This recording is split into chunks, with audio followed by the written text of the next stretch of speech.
Sanggar Cerita mempersembahkan Sabda Pandita Ratu.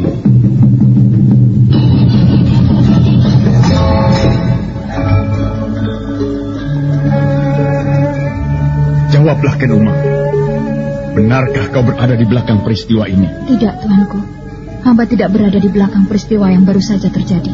Kau tidak berbohong, Ken Umang? Baginda Tuanku tidak percaya kepada hamba. Jawab pertanyaanku. Kau tidak berada di belakang peristiwa ini? Tidak. Umang, aku minta jawab dengan kejujuran. Janganlah kau menimpakan sebuah kesulitan kepadaku. Jika sampai terjadi sesuatu pada Pangeran Pati, maka semua orang di Singasari akan menuduhku. Akulah sebenarnya yang melenyapkan Anusapati. Ayo, jawablah, Ken Umang. Baginda, hamba tidak mau Baginda bersikap kasar seperti itu kepada hamba. Hamba sudah menjawab bahwa hamba tidak berada di belakang peristiwa itu. Hamba mengatakan sebenarnya, hamba memang berkepentingan dengan lenyapnya Anusapati itu, karena ia akan menjadi duri di dalam daging hamba.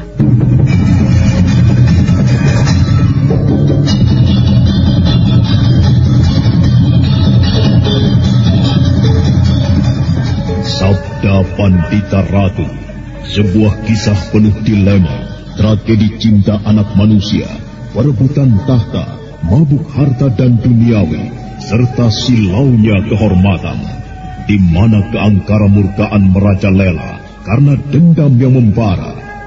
Kisah ini berlatar belakang berdirinya Singasari. Ken Aron, dialah pemuda yang merekuk pahit getirnya kehidupan. Namun sebenarnya, dialah yang harus melaksanakan sabda-sabdanya. Perjalanan sengsaranya adalah awal untuk meraih keberhasilan, untuk menuju kejayaannya di saat Singasari berdiri. Mungkin terlalu cepat, tetapi kelak aku akan datang lagi untuk melengkapinya dengan tata cara yang berlaku, Adi. Barangkali saya yang terlampau bodoh dan belum mengerti dengan apa yang sebenarnya Tuan maksudkan. Adi prihatin. Jawablah. Mungkin hanya dengan anggukan kepala. Atau kalau kau menolak, menggelenglah. Bagaimana kalau aku ingin mengajakmu untuk hidup bersama mengarungi hidup ini, Adi?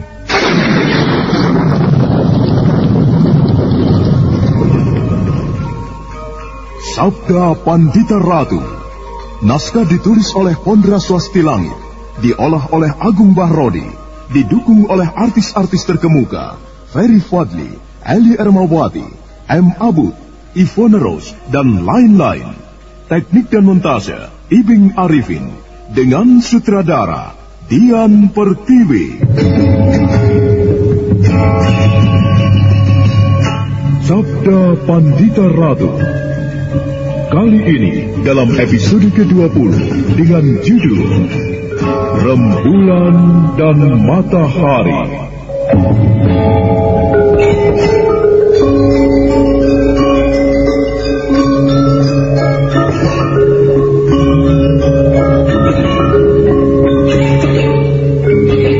Dalam seri ke-587 ini dengan para pemain Nanang sebagai Diposari, Chris Urspon sebagai Rudra Pondo, Elias sebagai Lambong, Rifki sebagai Sambar Wulung, dan Asdi Suhastra, pengantar cerita.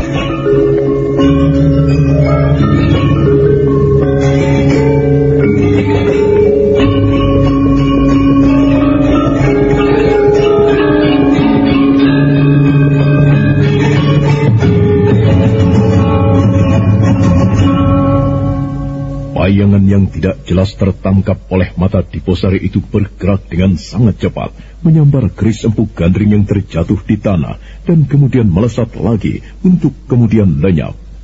Diposari segera beringsut mendekati Rudra Pondo.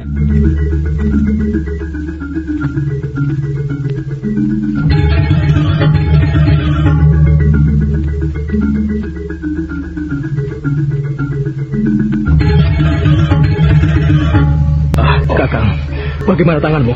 Tolong, cabut pisau ini di Posari. Tahan rasa sakit, aku akan mencabutnya. Iya. Aku akan mulai. Awas. Iya. Rudra Pondo meringis menahan sakit ketika pisau kecil tetapi berbilah panjang yang menancap di lengan kanannya itu dicabut oleh Diposari. Darah kemudian mengucur dengan deras. Diposari segera melepas ikat kepalanya dan dengan ikat kepala itu dia membebat lengan berdarah itu. Kakang Senopati, kau bisa mengingat apa yang telah terjadi? Aku merasa aneh. Merasa aneh bagaimana? Tolong ceritakan padaku apa yang terjadi. Kau ingat bagaimana kau mencabut keris Empu Gandring untuk menghadapi Lampung dan Samberwulung? Iya, kedua orang itu melarikan diri. Nah, kau kemudian bermaksud membunuhku? Iya, aku bermaksud membunuhmu. Oh, aneh. Tetapi mengapa aku akan melakukan hal itu, Adi Diposari? Benar-benarkah perasaan itu, Kakang Senopati Rudopondo? Kau tidak menyimpan perasaan ingin membunuh di dalam hatimu sekarang? Aku masih berkeinginan untuk membunuhku? Aneh. Katakan, mengapa? Oh, mengapa aku telah melakukan itu? Pamor keris Empu Gandring itu sedemikian dahsyatnya mencengkeramu, Kakang Rudopondo. Kau bermaksud membunuhku karena kau merasa keris itu haus darah. Sekali ia keluar dari warangkanya, ia harus meminum darah. Demikianlah kau mengatakan. Yang ada kemudian aku. Maka kau bermaksud membunuhku karena pengaruh keris itu pula. Kekuatan kanuraganmu telah berlipat-lipat. Jagat Dewa Batara yang Batara Agung. Iya. Keris itu benar-benar luar biasa. Kau seorang diri menghadapi Lambung mengalami kesulitan. Namun demikian tanganmu memegang keris itu. Bahkan Lambung bergabung dengan Samberwulung menjadi lawan yang ringan bagimu. Keduanya melarikan diri. Akulah yang kemudian nyaris mati hina di tempat ini. Aku akan kau bantai. Aku benar-benar telah gila. Sungguh, jika yang kau katakan itu benar, aku betul-betul tidak menyadarinya. Iya, aku tahu. Tampaknya memang bukan kehendakmu. Akan tetapi kehendak keris jahat itu. Seseorang telah menolongku dari kematian. Tetapi orang yang tidak terlihat jelas itu sekarang telah membawa lari keris itu.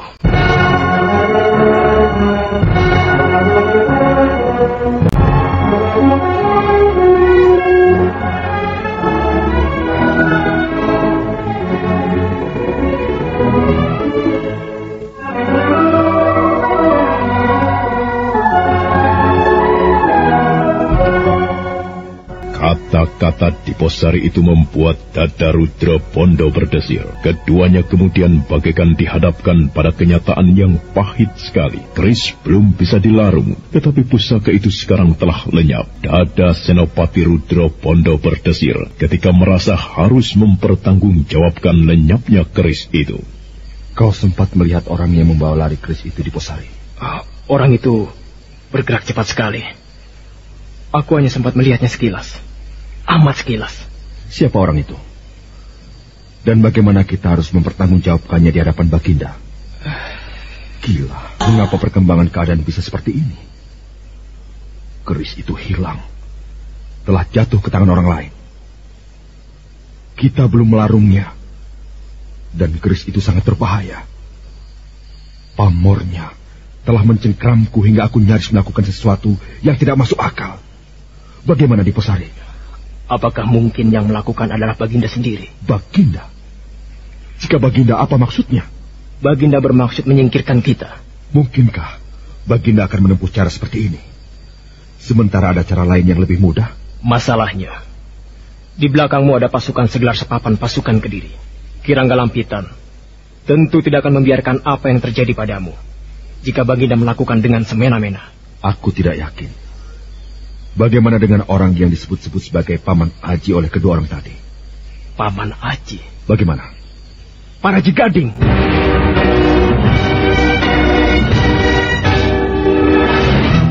Mungkinkah orang itu? Bagaimana kau menghubungkannya? Iya, tampaknya dia. Mungkin dia. Maksudmu? Ada sebuah kemungkinan yang paling dekat. Baginda tentu telah bercerita kepada istri keduanya tentang tugas kita ini. Kemudian Ken Umang itu akan menceritakan pula kepada para Jigading yang disebut-sebut sebagai pamannya itu.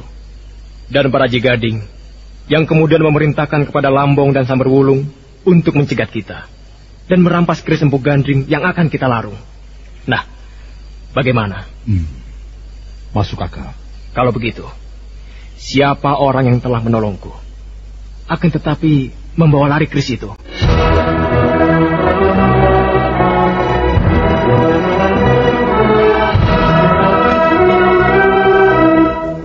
Pembicaraan itu kemudian terhenti dengan sendirinya. Baik Rudra Pondo maupun Diposari sibuk bertanya dalam hati, sibuk menduga-duga siapa orang yang telah merampas keris yang mengerikan itu.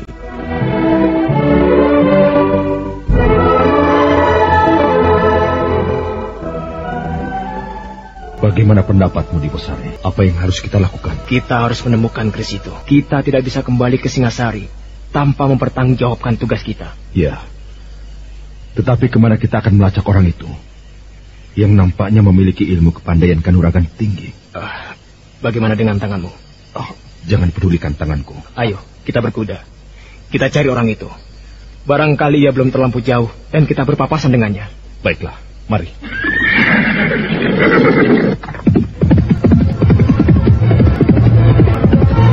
Kita tidak berhasil melaksanakan tugas dengan baik. Dapat kita bayangkan betapa akan kecewanya Kakang para Jigading kepada kita. Mau apa lagi, Lambong? Kita menghadapi keadaan yang tidak bisa kita atasi. Tetapi apakah Kakang Paraji akan bisa mengerti? Kita sampaikan apa adanya. Kelak kalau Kakang Paraji telah menemui kita.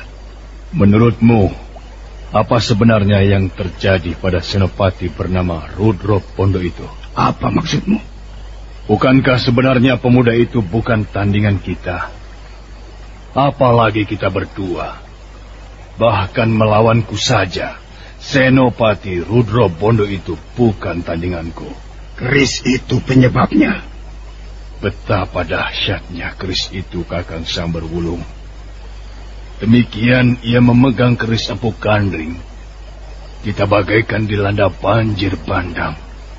Untung kita bisa menghindarinya. Tetapi kita telah gagal, Lambong. Dan Kakang para Jigading tentu sangat kecewa. Gemericik suara sungai yang mengalir. Di tepinya Samberwulung dan Lambong beristirahat. Kedua orang itu sangat kecewa karena tidak berhasil melaksanakan tugas dengan baik. Dan bintang-bintang di langit nampak gemerlapan. Adalah Samberwulung yang tiba-tiba berdiri. Ketajaman telinganya menangkap sesuatu. Ada apa? Kau tidak mendengar? Mendengar apa? Aku mendengar dahan patah seperti terinjak kaki. Barangkali senopati itu. Kau tidak salah dengar, Kakang Samberwulung. Ternyata kau benar, Kakang Wulung. Ada orang yang melempar batu ke permukaan air. Hei, siapa itu? Keluarlah! Kalau ternyata senopati itu lagi, bagaimana? Kita lari lagi. Tetapi aku tidak yakin ia mengejar kita. Aku kira orang lain yang sedang mempermainkan kita, yang ingin bermain-main dengan kita. Hei, siapa yang berada di kegelapan? Ayo keluarlah, keluar!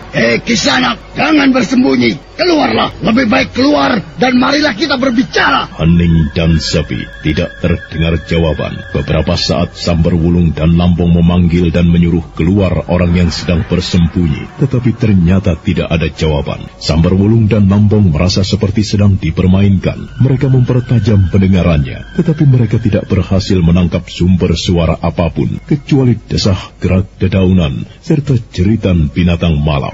Setan! Jangan-jangan kita sedang berteriak-teriak pada demit. Kalau demit itu benar-benar ada, persetan pula dengannya. Mari kita tinggalkan tempat ini. Mari, kau melihat apa? Ada cahaya api di sana. Aku tidak melihatnya. Dari sini kelihatan, dari situ mungkin tertutup kekayuan. Ada orang yang sedang membuat perapian di sana. Mungkin orang yang mengganggu kita tadi yang membuat perapian itu. Ayo kita intip, Lambong. Dengan hati-hati, Lambong dan Samberwulung yang baru saja mengalami peristiwa yang menyakitkan itu kemudian merayap. Dengan kemampuannya yang tinggi, mereka mendekati orang yang terlihat duduk di dekat perapian. Bau sedap ikan yang dibakar menyeruak hidung kedua orang itu.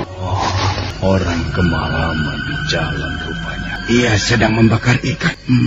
Bau ayam alas yang lezat sekali. Ya, Apa yang akan kita lakukan? Kita temui. Kita rampas apa saja yang dia punya. Lambung dan Samberwulung tidak merasa perlu bersembunyi lagi. Kedua orang itu keluar dari balik gerumbul tempat persembunyiannya dan mendekati orang yang duduk di dekat perapian dengan membelakanginya. Hei, Kisanak, kau siapa, ha? Kisanak, kau siapa?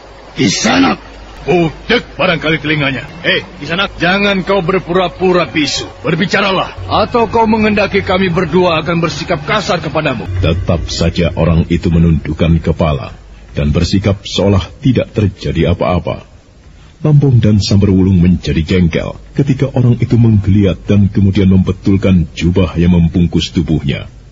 Jubah itu berwarna merah. Lambung dan Wulung menjadi marah.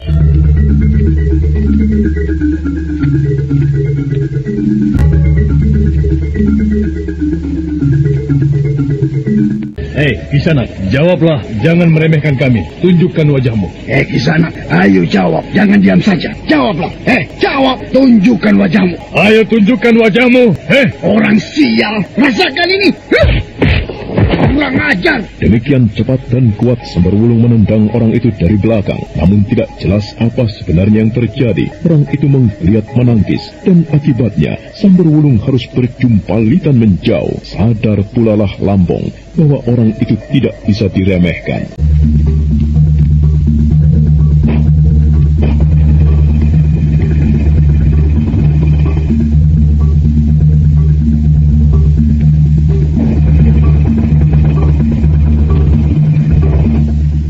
siapa kau? Mengapa pula kau memakai topeng, ha?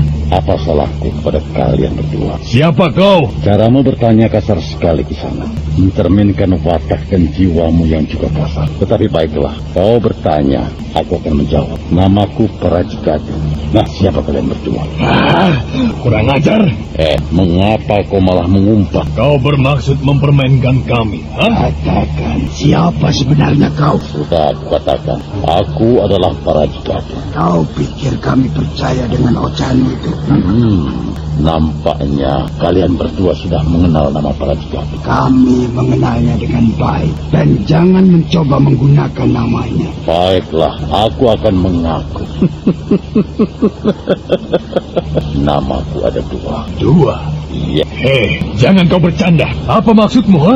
Aku memiliki dua buah nama. Sebuah aku pergunakan jika siang hari. Sedang malam hari, aku menggunakan nama yang lain. Kurang ajar, persedan. Tunggu, jangan berkesan marah. Aku belum menyebutkan nama-namaku. Inilah sebuah nama yang mungkin menarik perhatianmu. Kalau siang, aku berada di Tumapel yang sekarang menjadi Singasari. Kalau malam, aku berada di Kediri. Kalau siang, aku menjadi Senopati di Singasari. Namun malam, aku menjadi Senopati di Kediri. Nah, kalau siang, aku bernama Diposari. Malam, aku bernama Rudrobondo. Bagaimanapun juga, jawaban itu membuat Samberwulung dan temannya merasakan dadanya berdesir tegang. Mereka saling pandang, dan bagaikan bersepakat, keduanya kemudian berloncatan mempersiapkan diri.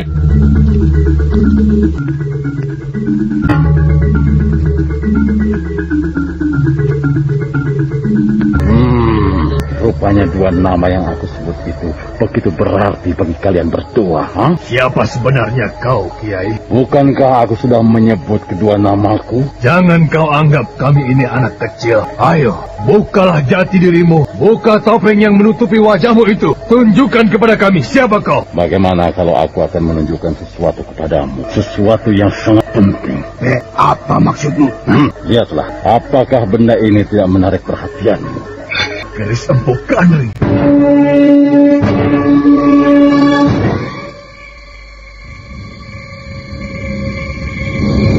Lambung dan Samberwulung benar-benar serasa akan berhenti berdetak jantungnya melihat orang bertopeng dan berjubah merah itu mencabut sebuah keris yang mereka kenali sebagai keris Empuk Gandring. Baru beberapa saat sebelumnya, mereka berurusan dengan Rudrobondo dan Diposari dan harus melarikan diri karena kedahsyatan keris itu. Dan sekarang telah muncul pula orang berjubah merah yang menggenggam keris mengerikan itu.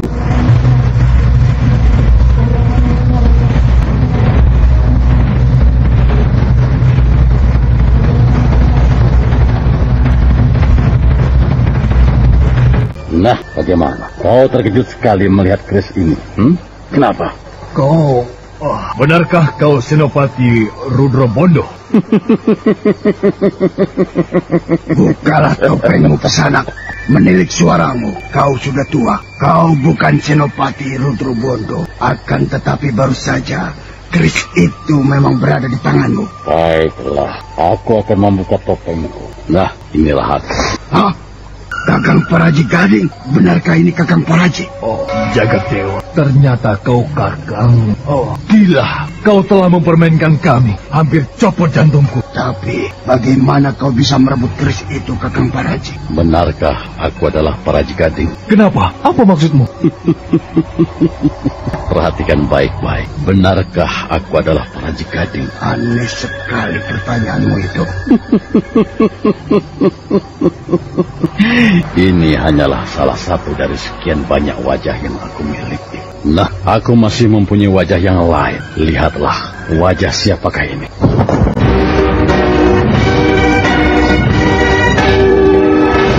Itulah yang dirasakan sebagai puncak dari rasa terkejut yang dialami oleh Lambong dan Samberwulung.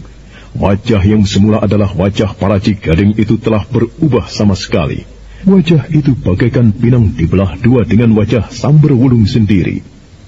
Sejenak kedua orang itu kebingungan. Namun manakala kesadarannya kembali pulih, Samberwulung segera berteriak.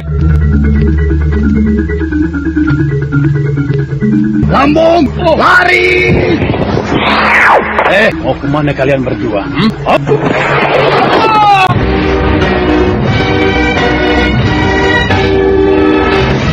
Maaf, Kisanak Lambung dan Samberwulung. Aku terpaksa melumpuhkan kalian berdua. Di samping dikarenakan perbuatan kalian sendiri sebagai perampok yang banyak meresahkan orang-orang di sekitarmu, maka kalian lebih dibutuhkan di Singasari.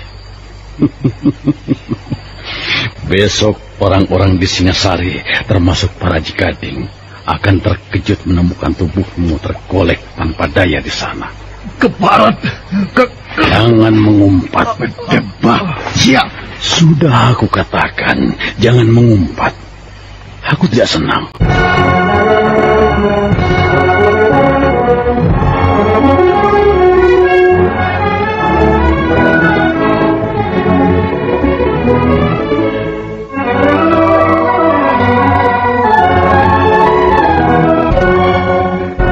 Kita telah mengaduk daerah ini. Akan tetapi orang yang telah membawa lari keris Empu Gandring itu tidak kita temukan jejak-jejaknya. Alasan apa yang akan kita sampaikan kepada Baginda?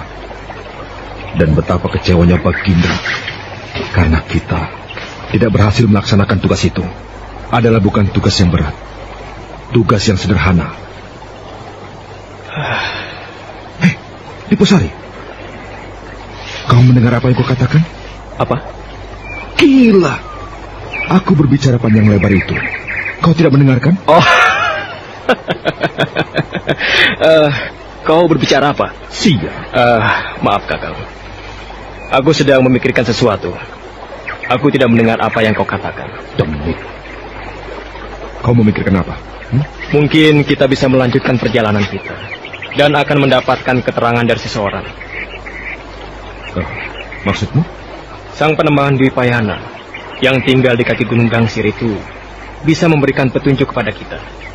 Ya, entah mengapa, tiba-tiba aku merasa kita akan menemukan keris itu kembali di sana. Maksudmu? Ayolah Kakang.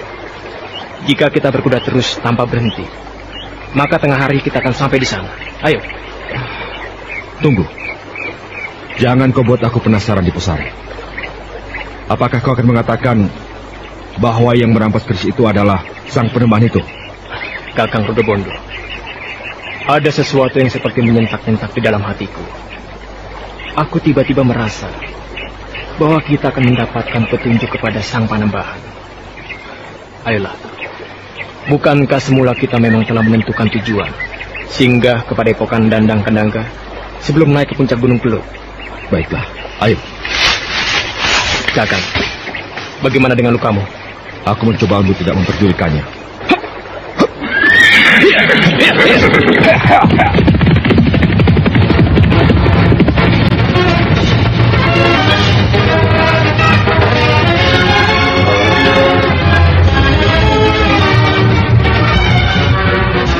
Ketika matahari kemudian doyong ke barat setelah melewati garis tengah peredarannya, maka Senopati Rudrobondo dan Senopati Diposari semakin mendekati Dandang Kandaga. Namun sementara itu, di saat yang sama pula, sebuah kereta kuda berderap menuju ke kota Raja Singasari. Ketika kereta kuda itu hampir melewati gerbang kota raja, kecepatannya diperlambat dan bahkan berhenti, manakala seorang prajurit melampaikan tangan memerintahkannya untuk berhenti. Apa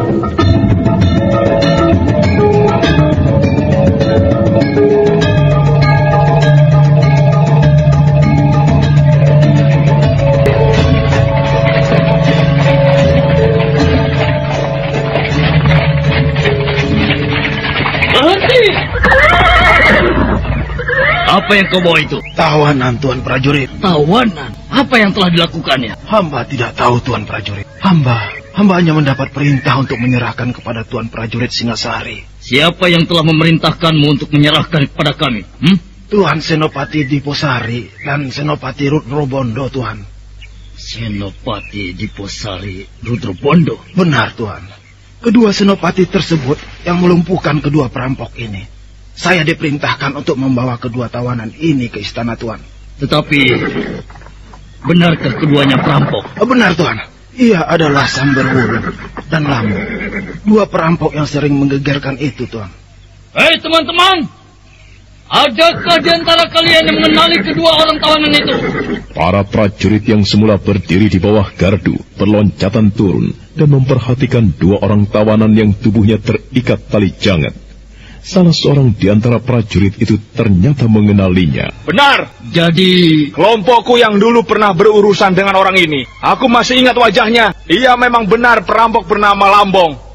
Dan yang ini benar, Samberwulung. Lambong dan Samberwulung hanya menundukkan wajah. Keduanya hanya bisa mengumpat di dalam hati. Tali jangat telah mengikatnya sedemikian kuatnya. Namun lebih dari itu, urutan-urutan pada simpul syaraf tertentu pada kaki-kakinya yang telah dilakukan oleh orang yang mampu mengubah-ubah wajah itu benar-benar melumpuhkan tubuhnya. Nah, apa yang akan dialami oleh Lambong dan Samberwulung di Singasari? Bagaimana pula dengan perjalanan Senopati Diposari dan Rudrobondo yang kehilangan keris Empu Gandring? Saudara pendengar, untuk mengetahui jawabannya, ikutilah kelanjutan kisah ini dalam seri berikutnya. Sampai jumpa.